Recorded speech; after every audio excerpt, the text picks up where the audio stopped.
Good morning. I am Sage's mother, better known as Nana. I adopted Sage after my son died when she was still a baby. She's been through 6 foster homes by then, but we loved her, and she blossomed into a joyful, lively girl who made music and art. Puberty began and COVID hit, and she was treated for depression and anxiety, at times very severe. Her teachers shared any concerns with me so her treatment could be adapted. The transparency ended in August of 2021 when Sage started high school. She started a public high school, and she told me that all the girls there were bi, trans, lesbian, emo, and she wanted to wear boys' clothes and be emo. Because I saw it as just a phase, it was fine with me. But at school, she told them something different. She was now a boy named Draco with male pronouns. Sage asked the school not to tell me, and they did not tell me, even though I informed them of her mental health history and medication. If I had known, this would be a much different story. She was terribly bullied. No one told me, but boys followed her, touched her, threatened violence and rape. Something happened in the boys' bathroom, but for 2 days, the school told me nothing. They kept meeting with Sage alone, and she became so distraught, they called me to pick her up. That evening, I found a hall pass labeled Draco, and Sage told me she was identifying as a boy, and that her counselor said she could use the boys' bathroom. She'd been jacked up against the wall by a group of boys. She was crying, terrified. I said, just stay home, we'll figure it out. That was my last conversation with Sage for 5 months. The night she ran, she thought to a young friend she'd met online. She left a note saying she was scared of what would happen if she stayed. The sheriff, FBI, search dogs were called in. I dropped to my knees in prayer. 9 days later, the FBI found her in Baltimore. My baby had been lured online, sex trafficked by DC, then Maryland. She was locked in a room, drugged, gang raped, and brutalized by countless men. It was night.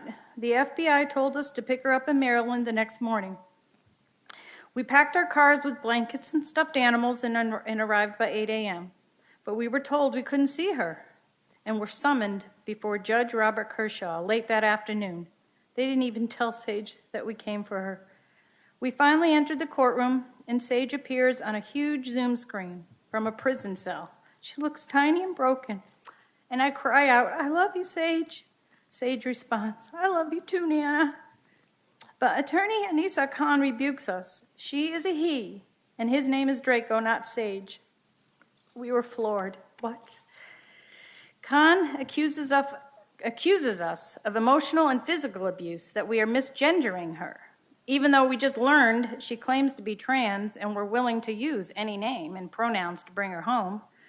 My husband was so tearful he kept forgetting the new pronouns, so the judge had the bailiff remove him from the courtroom. I was pleading for my child to be returned and treated for her unspeakable trauma. Judge Kershaw told me if I used the word trauma again, he would throw me out too. For over 2 months, he withheld custody. He housed Sage in a male quarters of a children's home. Sage told me she was the only girl and repeatedly assaulted. She was given street drugs by the other kids, and Khan told her she didn't care. She just wanted to win the case and all the way to Supreme Court if necessary. Khan tried to prove abuse, but we were eventually cleared by both states of all charges. Sage later told me Khan had told her to lie, that we hit her. Khan even had Sage's school counselors testify against us, though they barely knew Sage, and they didn't know us at all. Khan told my precious child I didn't want her anymore. I found out Sage never received any of the letters I sent her. Sage ran from the children's home and disappeared for months. They told me she might already be gone forever, but I couldn't give up, and I finally found a tip on her social media that led the marshals to her in Texas. She had been drugged, raped, beaten, and exploited. This time I was able to be with her for the traumatic rape exam and to bring her home. Back in Virginia, She entered the mental health facility that Judge Kershaw had ordered, as it would affirm her as a male. The therapist began pressuring her to have her healthy breasts removed. Sage was too scared to protest, but she asked me to secretly buy her girls' clothes because she wanted to be a girl, but keep them in the car. It took a kind lawyer, Josh Hetzler, to secure her discharge. After almost a year, Sage was finally home, safe, alive. Sage is receiving professional trauma care. The first trafficker has already been convicted.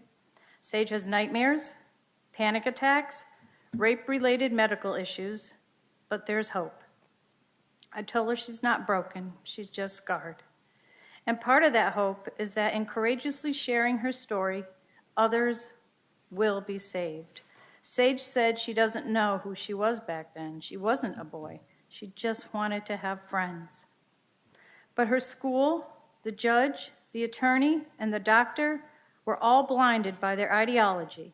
The consequences for Sage were unspeakable. Please don't let ideology harm another child.